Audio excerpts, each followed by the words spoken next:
Assalamualaikum warahmatullahi wabarakatuh. Selamat siang, selamat sore, selamat malam teman-teman. Jangan lupa untuk menonton video saya, karena di video-video saya bukan hanya menampilkan bagaimana cara-cara bertani versi saya, namun saya juga menampilkan bagaimana pahit manisnya bertani, agar kita semua dapat merasakan dan dapat saling menghargai akan profesi kita masing-masing.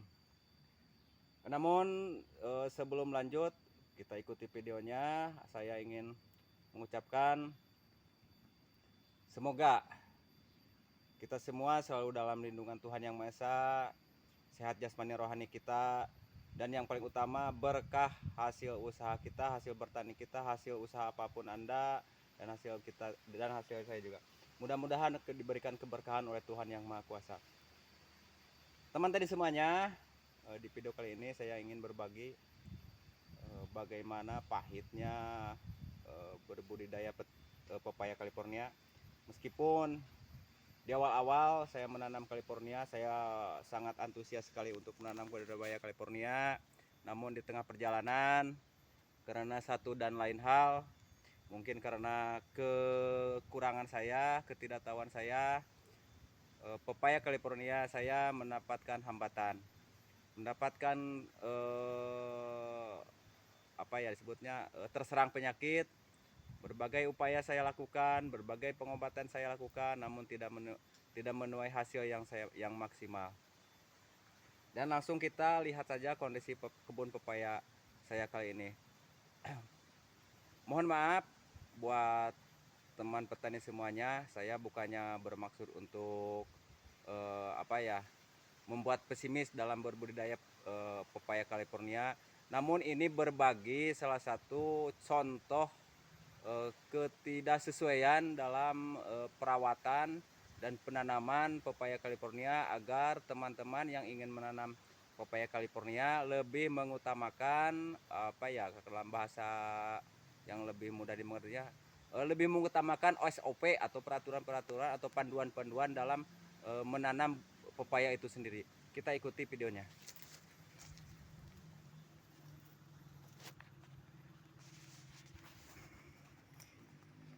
Ini salah satu pepaya saya yang masih tersisa.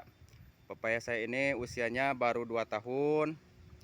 Kalau diukur tingginya ini belum sampai pucuk ya, kurang lebih 2 meter. Ini buah kedua.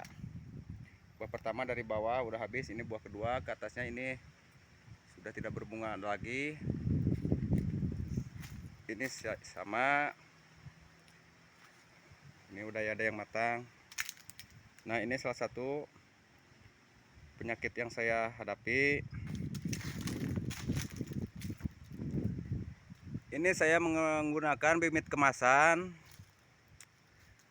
Per kemasan harganya 300.000, isi 500 biji. Ini yang saya hadapi sekarang. Udah matang belum? Waktunya matang, udah kayak gini. Ini sangat mengerikan.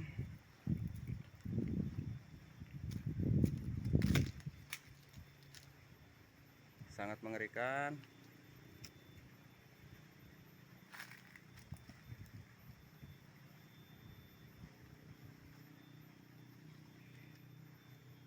Saya sudah melakukan pengocoran di bagian batang, di bagian pangkal bawah batang, sekitaran batang. Di sini saya melakukan pengocoran, namun tidak ada hasil. Namun kesalahannya mungkin saya sadari sekarang, ini gulutan kurang tinggi. Karena waktu menanam ini dulu musim kemarau, dan selama penanaman belum ada hujan seperti sekarang ini. Ini dari satu kemasan dulu tanam, kondisinya ada terbagi dari 3 jenis paya. Ada jenis paya seperti ini nih, paya seperti apa ini? Kena juga. Ini belum sempat berbuah. Sulaman, itu sulaman. Ini juga sama.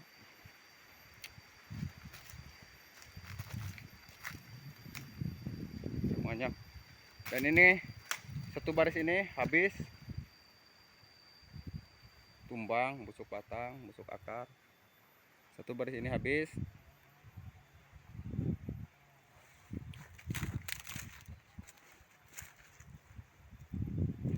Ini juga satu baris ini habis. Jarak tanam 3 meter kali 2 meter. Karena yang 2 meternya itu mungkin yang jadi penyebabnya itu terlalu rapat dan gulutan kurang tinggi. Satu baris ini habis. Di sini saya menanam 300 batang pohon pepaya habis. Dan saya sekarang menggantinya dengan pohon pisang nih. Jarak 2 meter kali 3 meter. Ini yang saya tanam pisang kapas. Pisang kapas itu berfamili dengan pisang tanduk, pisang kastroli, dan pisang bawen. Itu masih bersaudara, berfamili. Ini bibitnya.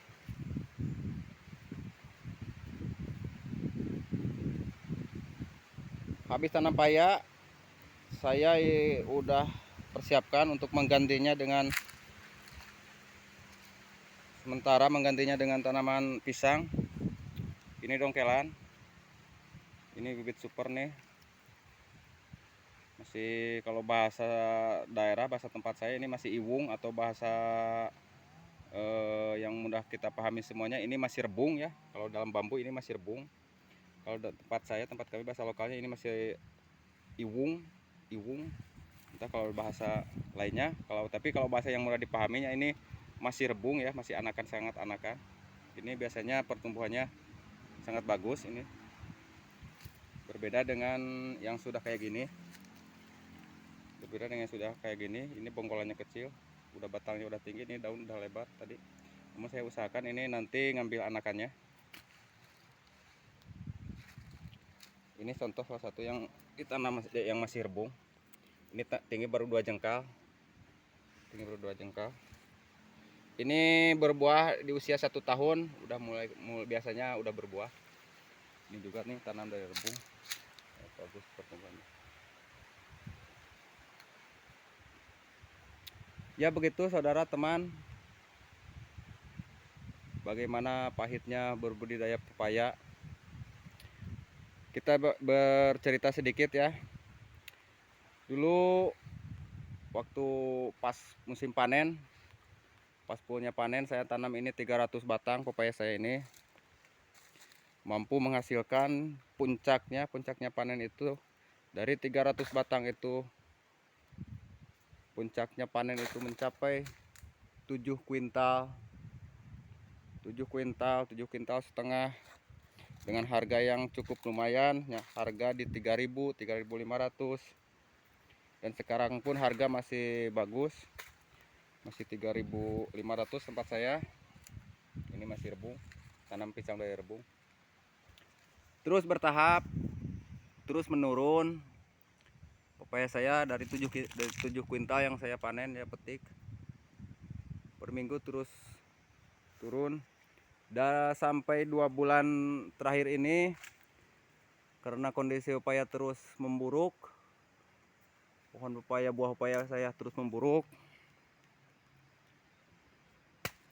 Saat ini minggu kemarin saya menghasilkan cuma dapat 75 kg. Sangat menyakitkan, sangat sedih. Sedang enaknya kita panen, diserang penyakit, banyak yang mati, banyak yang tumbang pohon pepayanya. Hanya dalam waktu 2 bulan udah 90% pepaya saya habis. Ini pun yang masih berdiri pun dengan tangan sebelah pun sangat mudah dirobohkan. Kondisi akar yang tidak stabil dengan satu tangan pun mudah dirobohkan.